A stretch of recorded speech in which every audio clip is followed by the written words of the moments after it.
Hello and welcome to another episode of Between the Bytes. My name's Derik, and today we have a special news update or cyber alert, whatever you'd like to call it. So it's just me today. Our security team has caught on to a recent phishing attack using SharePoint that is very difficult to catch unless you know what to look for. We've seen that it's resulted in a handful of successful compromises of credentials. So here is an example of an email that comes through, and it's usually pretty specifically crafted for whoever they're targeting in this phishing scam. The email appears to be a legitimate file share from a legitimate source because it often comes from a partner's account that's already been compromised. They've got access to it, so now they're using that to launch more robust and more effective phishing campaigns using those compromised accounts. This could be another employee internally. This could be a vendor that you're working with, a number of different partnerships. And this is an example of what that looks like. And then here is where that link will send you. So although the link takes the user to a different domain than the originating sender, clicking the link still takes you to a legitimate SharePoint site, which makes it, again, even harder to flag. The attempt to harvest credentials, so that's both stealing your passwords and in this case also pretty effective at stealing your 6-digit multi-factor authentication code. And it takes place when the unsuspecting user clicks that view document link shown in this image here, or something similar to that in other cases.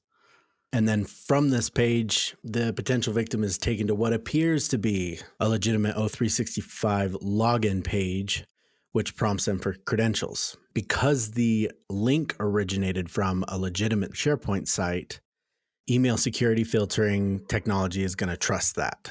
It seems to the user to be a valid prompt for credentials because, again, it comes from these trusted sites that if you don't look closely enough, it seems valid enough. As I said, the original email often comes from a trusted partner whose account has been compromised, which makes it even more difficult to detect either by the user or by your spam filtering and different cybersecurity tools like that. Now, unfortunately, the redirected site is in fact a method of credential harvesting by the attackers.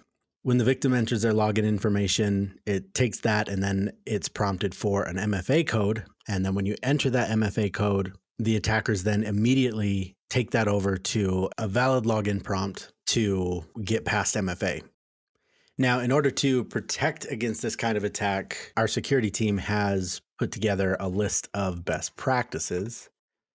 Number one, be wary of unexpected SharePoint files or folders and always consider contacting who claims to be the sender through a different channel to confirm they actually shared that SharePoint link with you. So if you get an email from somebody you work with this folder and you weren't expecting it, send them a message, or if you're in the office, go talk to them directly. Find different ways to confirm that it is actually coming from them and that their account hasn't been compromised. Be diligent when inspecting website addresses before entering any credentials or accepting a downloaded file.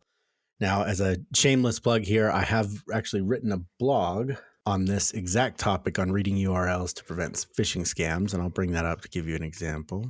And this article goes over a lot of the different common things that are used to spoof URLs or make it harder to catch. So scrambling some of the letters inside the URL, letter combinations like the letter R and the letter N, if they're close to each other. And if you're looking quickly enough, it can look like the letter M, for one example. Number swaps, so swapping out letter O for a 0, for example. And then in here is some examples of that and how to read these URLs to help avoid phishing attacks. And I'll link to that article in the episode description below.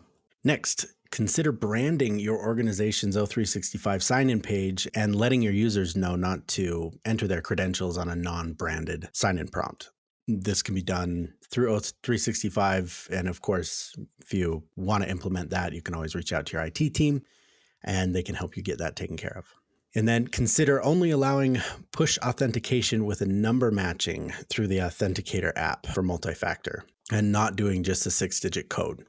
Now, this is the process. I'm sure some of you have seen it. Something here at Executech we've implemented quite a while ago is instead of just getting a code, you get a prompt on your phone, brings it up and shows you a number. So not only do you have to say, yes, this is me attempting to log in on a new device or re-log in on an existing device. But you also have to get that 2-digit code from your Authenticator app and enter that in.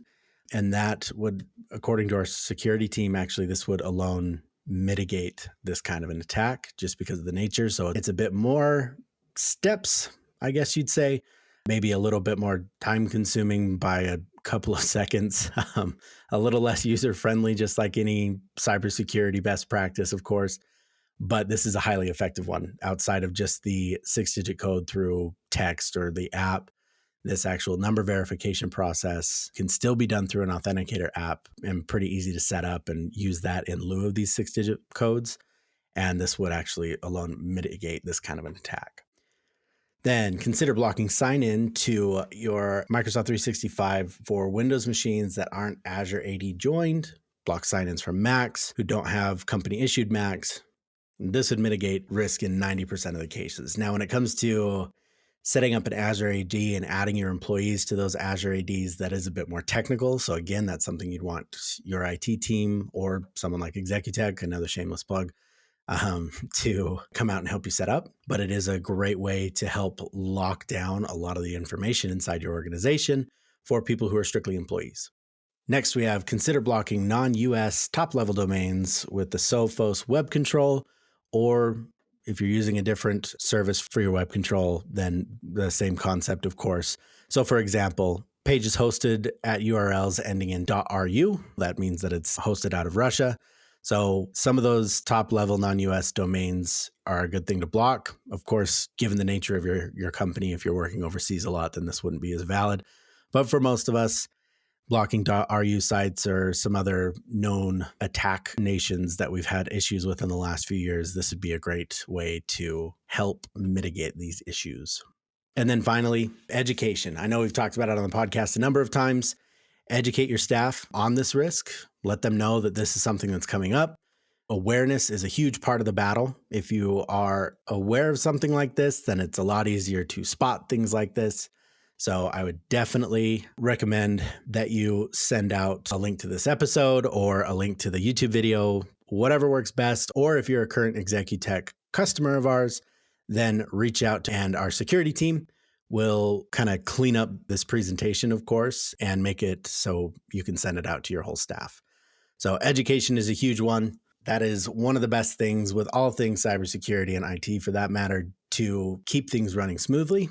And then as always, of course, last shameless plug, we are happy to help here at Executech. We specialize in cybersecurity among a lot of other things. We've worked with Microsoft, SharePoint, Azure, things like that for years and years and years now. So we have a lot of very tenured professionals at our disposal for anything your organization could need. James is currently on vacation. Once he gets back, we'll definitely have him dive into this and see if there's any more news around it. And we'll dive into this a little bit more technically and a little bit deeper with some other examples. But this was a serious enough issue. We wanted to make sure that we got this out as quickly as possible, just to help everybody get educated before it turns into a really large issue. So thanks everybody for listening, and we will catch you guys on the next one. See ya.